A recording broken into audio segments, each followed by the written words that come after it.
ఆదివారం చాలా ఆశ్చర్యం వేస్తుంది. మీరు చూడండి, క్రైస్తవేతరులు ఏ ఒక్కరికైనా క్రైస్తవేతరులకు వారి గుడి కానీ గోపురాన్ని కానీ మసీదు కానీ ఎగురగొట్టగలరు.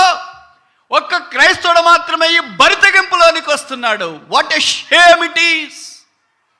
ఏ క్రైస్తవేతరునైనా చూడండి, వారికి సంబంధించిన ప్రార్థనా స్థలాల్లోనికి ఏ రోజు వారములో నియమించబడిన ఒక దినాన భక్తి మర్యాదలతో శ్రద్ధతో వైరాగ్యముతో తను తాను తగ్గించుకొని అక్కడికి వెళ్ళి పాద ప్రదక్షిణ చేస్తుంటే, ఓ క్రైస్తవుడా, నీ దౌర్భాగ్యమైన జీవితం ఎంత గొప్పది. మీ నాన్నగారు అమ్మగారికి ఆరోగ్యం ఉందనా, ఉద్యోగం ఉందనా, డబ్బు ఉందనా, పేరు ప్రఖ్యాతులు ఉన్నాయనా, ధన ఘనతలు ఉన్నాయనా, వారు ఐశ్వర్యవంతులైనా, ఏమి చూసి నువ్వు అతిశయపడుతున్నావు? నీ డబ్బా, నీ చదవా, నీ చందమా, నీ ఆరోగ్యమా, నీ 6 ప్యాక్ 4 ప్యాక్ సాలరీనా, కారా?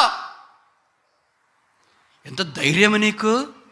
నువ్వు తినే ఆహారం ఎవరిది, కట్టుకునే బట్ట ఎవరిది, పీల్చే గాలి ఎవరిది, భూమి మీద నివసించే భూమి ఎవరిది? ఇన్ని నీకు